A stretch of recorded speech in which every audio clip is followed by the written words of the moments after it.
Hey everybody, it's your boy SergDragon. Welcome back to another edition of the Heavens Monsters Podcast. With me always, I forget him. I'm just with you. With me always is Terrence, aka T-Money. If you smell what the lion is cooking. And he's cooking some foul shit. Well, that's what you do that. That's what you did earlier. He's cooking. He's stinking up the damn what joint. you did earlier. He's kicking up. That's what you... Now, I went in there. You did it right here, you dirty bastard. That's the chair. He blamed it on the chair.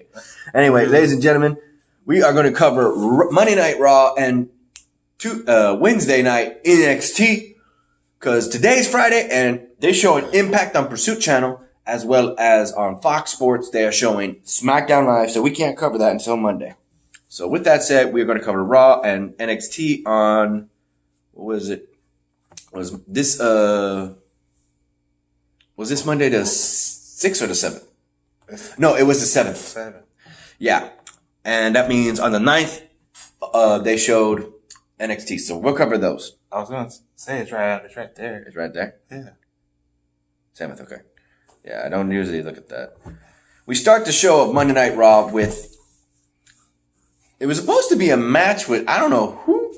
It's supposed to be Rusev versus Randy Orton or King Corbin, but nope.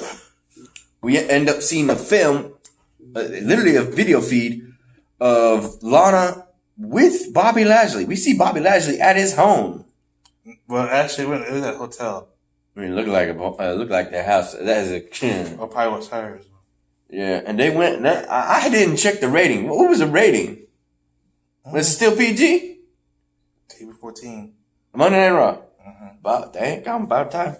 Because we see Lana getting in the bed with him and then saying the fact that she is actually now owns both their single credits. They took all the money and now their accounts are separate, no longer one. Because you remember when they lost their teenage fans. They didn't like it. So they switched it to adults. Well, and then she goes and takes her bra underneath the covers and she's braless in the freaking bed with Bobby Lashley. I'm like, the commentators are even saying it. Why? How can you let this happen? That's his wife. That's his wife. I'm like, yeah, why is that? This is a storyline that got me confused. Nobody's explaining nothing. Bobby Lashley's married. And he got kids. Oh, yeah. Oh, I hope he explained it to her that he's doing this to get extra money. Well, she's a former day superstar. Wait, what? She's a former day superstar, if you remember. Crystal? Yeah. There you go. I remember. In which case, after seeing that, Randy Orton and Baron Corbin, or King Corbin, are just laughing at Rusev, at his misery, his misfortune, and woo, did he wreck the both of them. I've never seen anybody wreck Randy Orton like that since Brock Lesnar, and damn, Rusev. Ooh, he's going to be a major factor to bet on Team Hogan. Next up, we have the last woman standing match between Lacey Evans and Natalya. They throw everything at each other until they get to the stage where things get real crazy, real quick. And actually, it looked like Lacey Evans was trying to throw Natalya over the stage. Didn't work. Instead, it's Natalya who gets the powerbomb and throws her off the stage into a table to finally get the 10 count that was needed to get the win. Otherwise, the whole time they did so many things and Natalya kept getting up. Lacey Evans kept giving up, but that thrown off the stage, Lacey Evans didn't get back up. The win for Natalya and hopefully a future title shot on Monday Night Raw or SmackDown, depending on where she goes. Because tonight, on Friday, we are doing the draft. And we'll cover that on who's going where, to our knowledge, on Monday night. Who are you hoping? One person, just name one person you're hoping goes to Raw or SmackDown. Well, let's see. Not including titles. Oh, no. I know. I'll probably say Randy Orton go to Raw. You want Randy Orton to go to Raw? Yeah.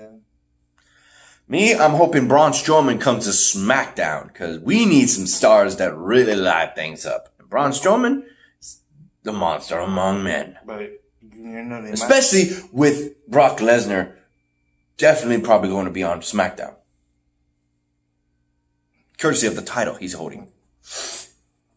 What were you about to say? Probably, I'm not sure. Probably, I don't have to Samoa Joe, but wherever shows. He was on both brands, so he might go to either which one, depending. Yeah. Also, courtesy of tonight, make sure you watch SmackDown Live, which is probably already almost done. SmackDown, Friday Night SmackDown, bro. Friday Night SmackDown, sorry. I'm still used to saying live. It's going to be used to saying Friday Night SmackDown now. It'll still be live, but they just won't call it that. Yeah, they won't call it that. That's what's the name of the show. Yeah. So it's SmackDown, SmackDown Lives, Friday Night SmackDown. They literally changed it to Friday Night SmackDown. Look it up. It's literally the damn title. Because if you remember, when they first called that in 2005. Mm-hmm. In which case, look forward to seeing who is the top 10 picks. That's usually the idea of the draft, is when Raw and SmackDown pick their first 5 picks, but it's called a top 10. So whoever's the top 10 were the most wanted above all else. So look forward to that, ladies and gentlemen. Definitely with the title belts. Definitely. So that's 4 already. But they might not pick the title belts, namely the women's. Well, you know what I mean? Yeah, they usually pick the Intercontinental or United States. Mm-hmm. And definitely first, but that's the thing.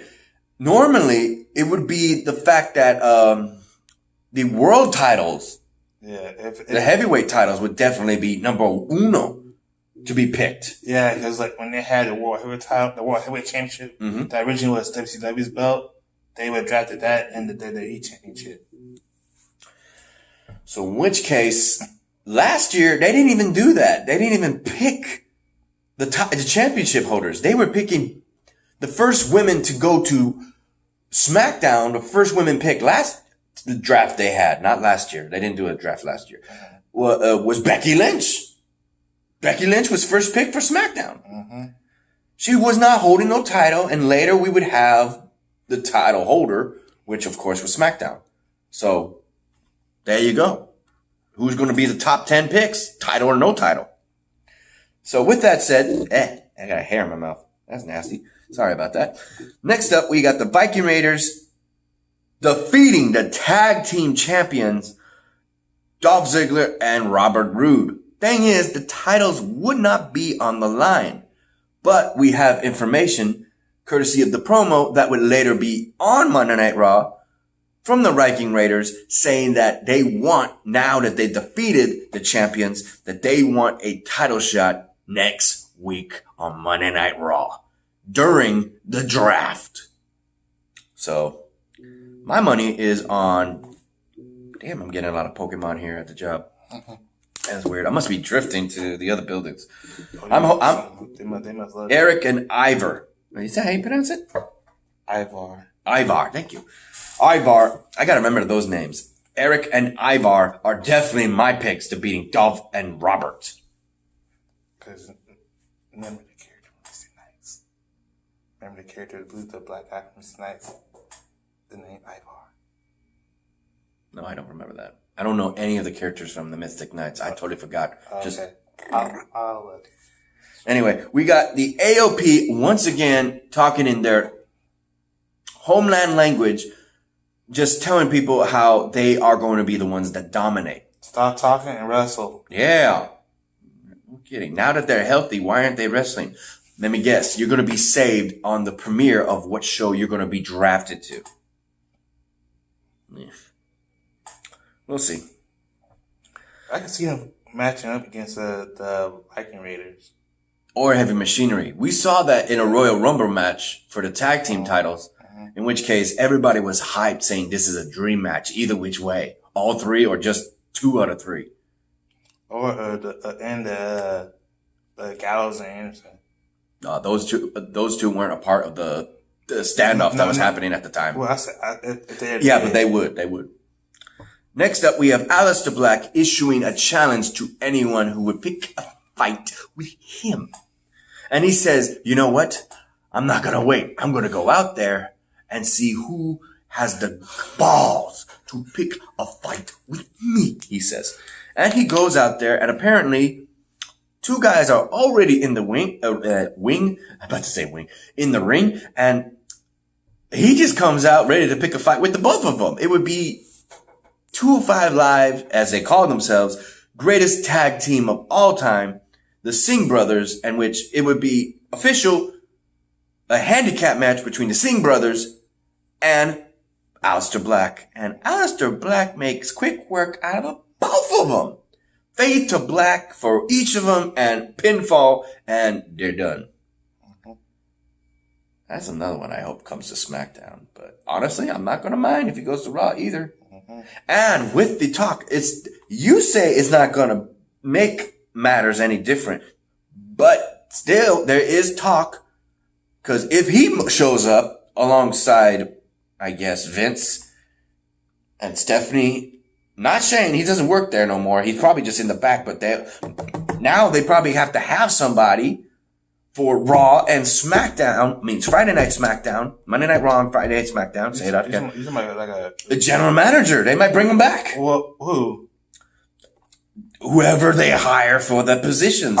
Those 2 positions. I'm not because thinking. Here's my thought. If general manager of NXT shows up for the draft, that means NXT is part of the draft. But that's if they decide. But we don't know for sure. That's if they decide to do that. If it's between Raw and SmackDown only, we could also have NXT in the mix. But here's the thing. They has said that they're not going to do this. The one that's going to drive it is the Raw and SmackDown people, not NXT. We'll see. Because they just announced it this morning. Ah, okay. Next, we have the OCs defeat the Lucha House Party. It would be AJ Styles, Carl Anderson, Luke Gallows versus all 3 members of the Lucha House Party, Kalisto, Grand Metalik, and Lince Dorado. They did it. They showed their dominance and is looking to hopefully stay together in this draft. The OCs don't want to be broken up again. I'm looking at you, Chris Petrie. I know this is one of your favorite groups because of AJ Styles in Japan Wrestling. I know you're looking. Hopefully they stay together, whether they're going to stay on Raw or go to SmackDown. The Lucha House, every group. You got the Lucha House Party, as well as the OCs, as well as New Day. Shoot. Even tag teams, they could be broken up. We could no longer have Fire and Desire. We would see Mandy and Sonya Deville go to separate brands. That would be good for Mandy. Now her career can go to the top. One thing a lot of people are hoping for is the reunion of 2 members, or all 3 members, of the Riot Squad of Logan, Liv, and Ruby coming together again. Sapphire Ruby's still injured. Sapphire Ruby? Sapphire. There you go. Sapphire Ruby's still injured. Yeah. Well, technically, she's still contract with WWE. Therefore, she could be drafted. I'm not saying she's not, but I'm saying she's still injured. But there's no word of her coming back. Because the last draft, Liv got taken to SmackDown, and Ruby and Logan were on Raw, and they haven't gotten any damn airtime. That sucks. Come on, bring it back. Well, something. They are actually one of the fan favorite heels. And because of their love for each other, they showed on WWE Network. It was like, hell yeah. Yeah, some wrestlers don't get any airtime. They got tattooed on each of their back of their neck, their necks, the date in which they were formed. That's the Riot Squad. That's how much love they have. People love that kind of dedication for their team and faction. They're hoping they come back. Some wrestlers don't get airtime. Some of them just talk about going to AEW or other wrestling companies so they can get airtime. Wait, what? Okay. Interesting controversy, ladies and gentlemen. Courtesy of Hell in a Cell, the Kabuki Warriors beat the team of Bliss and Cross to ultimately become the fourth ever WWE Women's Tag Team. They then are we have Becky Lynch and Charlotte Flair in the ring showing off their titles, getting ready for the draft as they go up against the Kabuki Warriors, champions versus champions. And the Kabuki Warriors were talking in Japanese. I can't speak Japanese, so I don't know what the heck they were saying. And ultimately, it would be controversy because of the fact that we would see Asuka once again use the mist to actually hit. This time, it was Nikki Cross. Now we got it on Becky Lynch, the man, to ultimately get her the win for her and Kairi Sane. And we will in just a bit. Ultimately, it would be Bliss and Cross coming out after that to jump the Kabuki Warriors to actually state that they're not done with them yet. That's something come on, right? Yeah, there we go. Be right back. And we're back. Next up, knowing that it's going to be potentially the final night on the same brand, Ricochet and Apollo Crews end up fighting each other because they know each other from back in the day. So if they were going to be the last night on Raw, they wanted to go out and in a damn good match, and they did. Between good sportsmanships, this match would end in the favor of Ricochet defeating his friend Apollo Crews. And they went out in that match. That was pretty damn good. Ending the show I literally thought there was more to it. I thought I got caught off when I was watching it. And I'm sure enough, it was literally the end of the show. We would have a confrontation between the Gypsy King, undefeated world heavyweight champion, Tyson Fury. Tyson Fury. I'm about Tyrus. I'm about to keep saying Tyrus. It's Tyson, like Mike Tyson, but his first name is Tyson. His last name is Fury. Ultimately, he would be coming to the ring looking for an apology after having on SmackDown, on his Friday night SmackDown premiere, he would actually have Dolph Ziggler throw him at him as a joke. And he was not finding it humorous whatsoever. He came to Monday Night Raw this week to actually demand an apology. Braun Strowman comes out and says that he ain't apologizing for nothing because he was just playing around. It would get heated where Tyson would just push him and Braun Strowman lifts him up and it just gets one after another pass. I was enjoying this, dude. I haven't seen this kind of feud in a long ass time, and it had to be from two big heavyweight guys. It would have been nice if it was on WrestleMania. Yeah. But ultimately, this would just go on for almost 10 minutes. I was looking at the clock. Is this still going? Holy crap. And they would just keep going back and forth, being broken up, being separated, being broken up, being separated. Braun Strowman actually goes to the back. Each and every time they were telling each other that they wanted to get these hands. They wanted to fight. They were saying it to each other. They weren't running. Braun Strowman ultimately goes to the back, gets interviewed to how he feels on how Gypsy King and his reaction to would he give him an apology. He says, hell no. He comes to his show, he says, Braun Strowman says, you coming to my show and you going to do this in my house? Yeah, ultimately, Braun Strowman is once again being taunted and he comes straight to the ring, assaulting Tyson Fury again, and the show just cuts off from there. Ultimately going to the premiere of what should be on E! Network. Hello? Alright. So the show would be cut off, and that would end the show. Go ahead and look up NXT October 9th, and I'll cover this part. Want to give a shout out to our boys, the remaining cast of the Heavens Monster podcast, Xavier Hill, Mike Henry, and Andre Mitchell. A link to their YouTube pages will be in the descriptions down below, as always. And a remaining shout out to Renee, Farrell, Chris Petrie, and Delvin. Yeah, we're gonna speed this up because this ride's on its way. So the show would start with, and it's official, ladies and gentlemen, courtesy of what he's found out and what is being said all over the internet, It 205 has now been canceled. And they start off the show proving that by actually having a cruiserweight title match between the champion Drew Gulak and the contender Lio Rush. And the title wouldn't be called 205 Live or anything. It would be called NXT's Cruiserweight Championship. So now in the future, we are most likely getting ready for a new look, getting rid of the purple brand, including the purple title, and with a new NXT look. They're probably gonna call it the NXT Cruiserweight title. Ultimately, I forgot to mention this, with one grueling hell of a match, enough said, would be the new Cruiserweight champion, Lio Rush. Drew Gulak interrupted the crowning or belt by the general manager, who's proud to say that that title is now on his brand. Drew Gulak takes the title and handshakes the title, congratulating Lio Rush. Next, we have Rhea Ripley versus Aaliyah from the higher ups, or what do we call it? Basically, Ripley just finished, owns her, doing a signature move not ever seen before. Got what can only be called a knee bar, ankle hold, while standing up and spinning her and then slamming her and still holding the lock.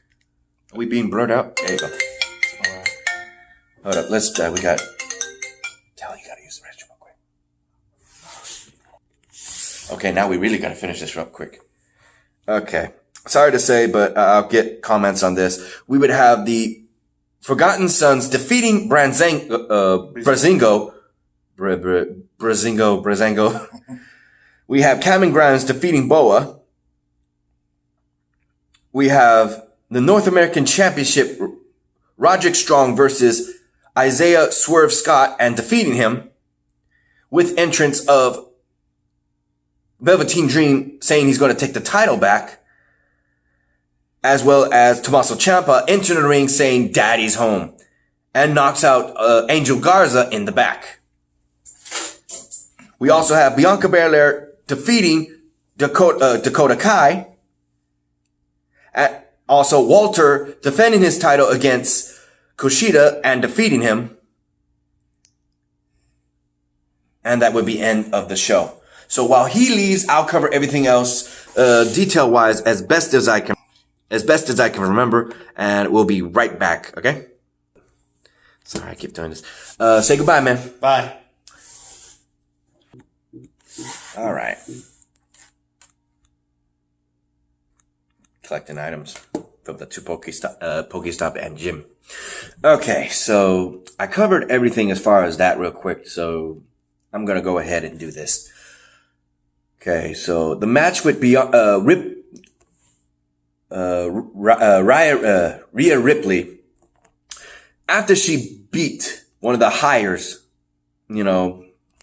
higher degree, higher fashion type girls, saying that they're actually better than everybody else because they have that, but they haven't had a winning streak in so long. They've been having a losing streak between the two of them, singles and tag teams. Well, actually, no, the tag team was a win, but not in singles competitors. In which case, after Rhea won her match, Rhea Ripley, she would actually say that she's not done. The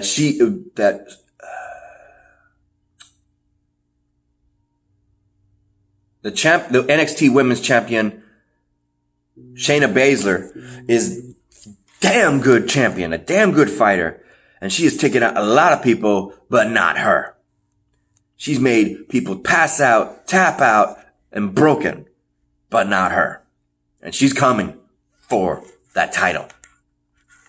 Actually, she said she was coming for Baszler. She in general. After Bianca Belair's match, on the other hand, after she defeated Dakota Kai, who made a return not too long ago and had herself a good winning streak until she lost to Bianca. And she actually says, in fashion, she says, she heard Rhea Ripley saying that she's going after that title. And she said, girl, nah. Cause she also has unfinished business with Shayna Baszler and that title. So now we probably are going to have a one-on-one contenders between Rhea Ripley and Bianca Belair. That's going to be good. In addition, we also have a match, like I said, between Cameron Grimes and Boa. that match would be too damn quick. Again, Cameron Grimes. Ooh, man, that guy. Ooh. He was actually pointing outside the ring. I thought he was trying to distract the referee, and it didn't matter. He didn't cheat or nothing. He actually saw Boa coming at him, and he freaking jumped and double stomp onto his chest and got the pin. And what looked like a distraction wasn't, because the referee did look, and from outside the ring comes the Beast of Belfast. Shoot, I forgot his name. Killian Dane. Killian Dane, oh my God. He was going after anybody. Not just everybody. And poor Boa, after getting double stomped, didn't know where he was, and he gets wrecked and actually taken to the commentator's table. The commentators are backing up, and he just slams them and tells the commentator, saying, you think this is chaos? This is only the beginning. Ooh. Also, I haven't heard anything from the Freak.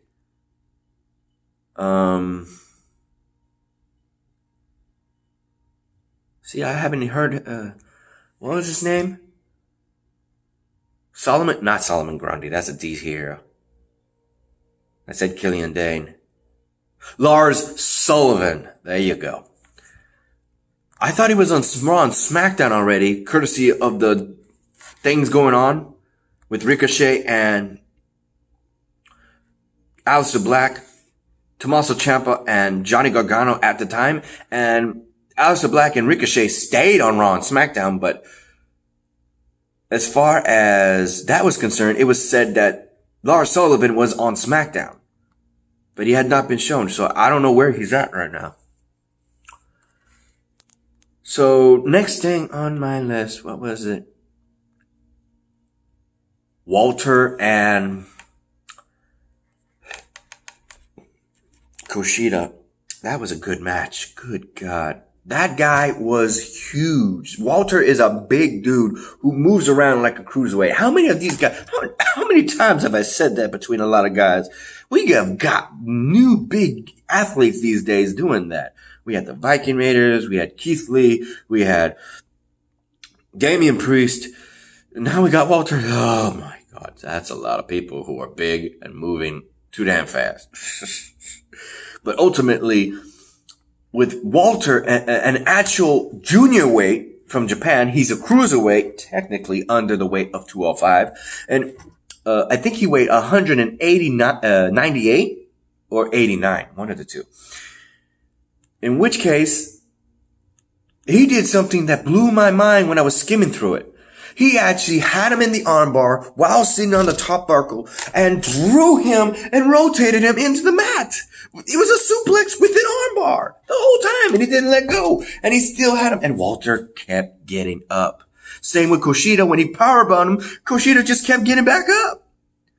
Until he actually snapped clothesline, bam! And that put Kushida down for the 1, 2, 3. Showcasing why Walter is the NXT UK champion. His faction, known as the Imperium, would stand tall and pay respect to their leader and champion. That would end the show, but there was more going on, in which I wanted to cover for last.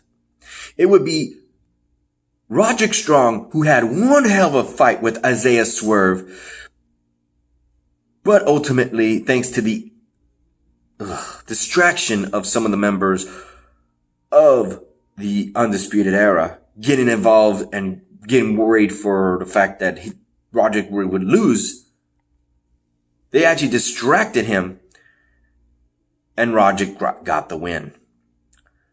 And they would state that this is why they like NXT. Adam Cole would take the mic saying that because of the fact that people who actually are interested in the show and interested in Undisputed Era, we would have people like Finn Balor and Tommaso Ciampa returning to NXT to get that limelight that they so richly want and are looking to take it from the Undisputed Era, and that no one, that is nothing more than a dream, and that no one is going to take the gold from the Undisputed Era. Not one piece. You would hear Velveteen Dream saying, did somebody say dream? And with on stage behind the commentator's booth, that was fun. I like how they do that. You would see Velveteen Dream issuing that Roderick Strong's reality, and shows him an Instagram picture that the commentators actually mentioned that he would have the title wrapped around his waist with some sunglasses on a couch, mocking the Velveteen Dream. And he showcases that image on the big screen, and then says that when he strips him of that title, key word, because Roderick Strong is practically naked by the looks of it with the title covering it up, he would have some people do some Photoshop to actually take away the title, and had a little red cross out showing that he has nothing down there. And all the members of Undisputed are mad as hell at Velveteen for that. Oh, he burned him bad. Oh, that was funny. I gotta send this link to the group text so I can tell. I think he's watched that. I think he said he watched NXT, so I gotta see. But that wasn't over. No, that wouldn't be it, because then Tommaso Ciampa's music hits. And when he comes out, he has his apparently signature weapon of choice, and that would be a medically assisting,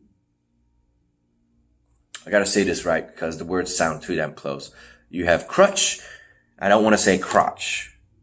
Utch. It's utch, not och. It's utch. Not ah. He had a camouflage crutch. It was like weapon of choice, and the Undisputed Era, despite having outnumbered him 4-1, they don't want nothing to deal with him. He has a chair also in advance, so definitely didn't want to mess with him. He uses the chair to unfold it into the ring, have the spotlight on him as he has a microphone, looks at the Undisputed Era, but then we hear his words, and he wasn't looking at Undisputed Era. He was just looking at the NXT heavyweight title and called it by the name he gave it and says, Goldie, Daddy's home. Tosses the mic, and the fans go crazy saying, Daddy's home, Daddy's home, Daddy's home, Daddy's home.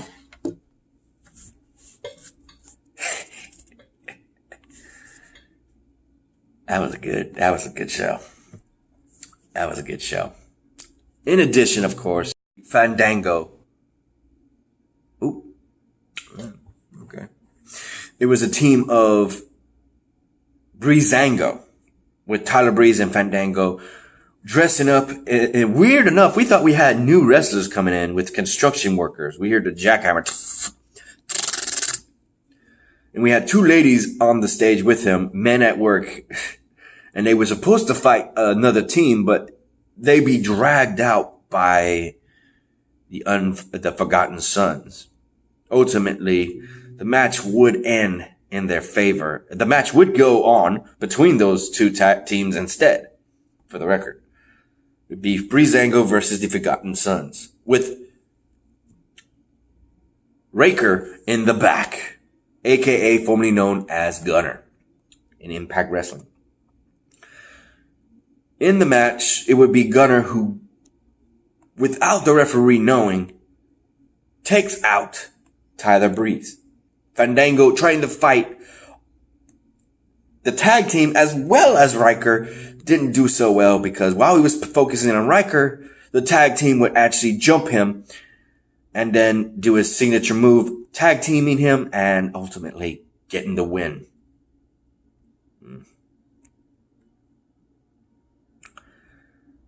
Hashtag do unto others, as the commentators were saying.